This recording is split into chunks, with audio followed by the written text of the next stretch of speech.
realized just how much I needed to see a toad get sincerely serenaded by a group of people at a party.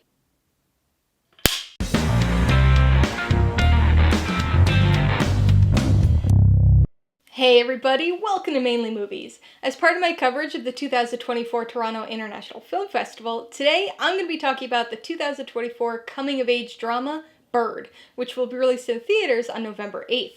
If you're new here, please consider subscribing for a variety of movie-related content, like reviews, rank lists, and trailer reactions. All my reviews include a breakdown of the pros and cons, my rating, and some tailored film recommendations, so be sure to watch through to the end of this video for all of that extra content. Bird stars Nykiya, Franz Rogowski, and Keoghan, and was directed by Andrea, Arnold. It tells the story of a 12-year-old girl living in a chaotic squat house who meets a strange man named Bird who changes her outlook on life. Bird feels like a film trapped between two planes, suspended in a bizarre state of duality as something that feels too real and also somehow counterfeit at the same time. This odd dichotomous sensation makes for a strange watch, as the film's unusual mixture of elements swirl together into something plainly surreal. It's a film that feels fairly raw at times. It's frequently gritty and realistic in its portrayal of a chaotic and freewheeling impoverished existence. Bird is a modern coming-of-age tale, a story about growing up with little guidance and even less direction. But this is a film that morphs into something more. There's an ebb and flow of fantasy, injecting the story's grim and downbeat reality with strange and hopeful bursts of magical realism. It's a film that certainly takes some time to come together, and perhaps never quite achieves a level of completely satisfying cohesion, but what it does manage to leave you with is something emotionally unexpected. Bird possesses a story that's kind of bizarre, both in terms of plot and drive. At times, this is a meandering, almost aimless story. This makes things drag a bit from an audience perspective, but it's understandable from a metaphor-laden thematic standpoint. Puberty, and coming of age more generally, is a tumultuous and confusing time for anybody, but even more so than usual for the character of Bailey, who finds herself living in a very chaotic and unstable environment. She feels trapped in a perpetual cycle that has a hold on both of her parents as well as her older brother. She doesn't want to make the same choices and mistakes as they have, but without a proper role model, she doesn't know how to alter her situation. All she does know is that she's searching for an escape, and what better and more on-the-beak metaphor to represent this than a bird? So the story here is a bit aimless, mirroring the unguided and supervised path that both Bailey and the mysterious Bird find themselves on. Although not fantastic across the board, Bird does boast a set of fairly strong performances. Audiences will naturally gravitate towards Keoghan, partly due to his star power and partly due to his chaotic energy. He's got some good moments, especially during the third act, but he was just fine in this role for me. Despite having top billing, he's not really that big of a part of the story, and has comparatively limited screen time. The main focus here is Bailey, played by Nykiya. She may be a newcomer to the big screen, but she's definitely one to keep an eye on, able to play rough and tumble abrasiveness, teen angst, and vulnerable sincerity with equal prowess. She's in nearly every scene of this film, and the movie definitely relies upon her strong performance. Equally important is the electric Franz Rogowski.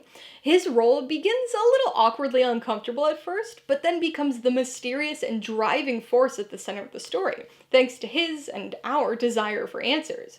There's a unique lightness to his character and performance here.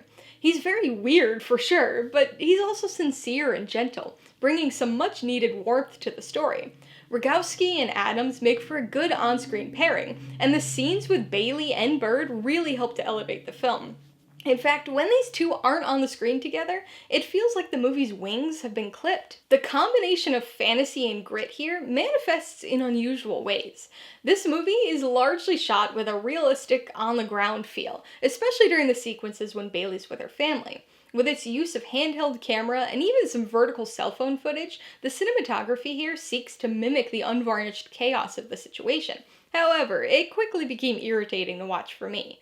There are additional odd stylistic choices on display here too, with the edges of the frame worn and frayed in a 16mm kind of way, sometimes feeling authentic and other times coming across as forcibly gimmicky. And of course, no review of Bird would be complete without some discussion of the film's use of magical realism. It's something that slowly creeps in, encroaching on the dismal and decidedly unmagical reality of the story. Throughout the film, there are hints of these fantastical elements, mysterious glimmers that match the mystery of the story and of Bailey and Bird's quest. But when the film finally leans into full-blown magical realism, it doesn't quite work. It's more weird than whimsical, muddling the movie's messages with its off-putting strangeness. So Bird is a film that's a bit stuck. It's able to take off, but it never soars to great heights. It's just caught, hovering on a wavering air current of fantastical artificiality, suspended within a grim reality. Alright, let's talk about the pros and cons. The biggest pro is definitely the performances, specifically by Nykiya Adams and Franz Rogowski. Barry Keoghan and the rest of the cast are fine here, but it was Adams and Rogowski that really made this film. Nykiya Adams may be a newcomer to the big screen, but you'd never be able to guess it watching this very assured performance. She's in nearly every scene of this film, and spans the acting gamut from teen angst to vulnerable sincerity. The addition of Rogowski takes everything to an entirely different level. He's very strange, and adds a compelling degree of mystery to the story, but more than anything, he brings warmth and kindness, something that's desperately needed in the story and in Bailey's life. Rogowski and Adams are fantastic together, and the movie actually suffers whenever the two of them aren't on screen. On the con side, the biggest issue is the magical realism. I imagine a number of people will disagree with me on this, and instead put it over on the pros side, but I thought it took away from the story, at least with the way it was utilized here. For the most part, this film presents a raw story of gritty realism in the face of poverty. It's chaotic and loud and frequently unpleasant in its depictions of its characters and their interactions.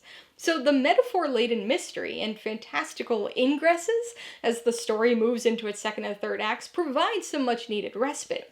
But when the film casts aside its mysterious subtlety in favor of full-blown magical realism, it goes a few steps too far and disconnects itself from what came before, ending up more overtly bizarre than anything else. Con number 2 is what I'm going to call the visual aesthetic.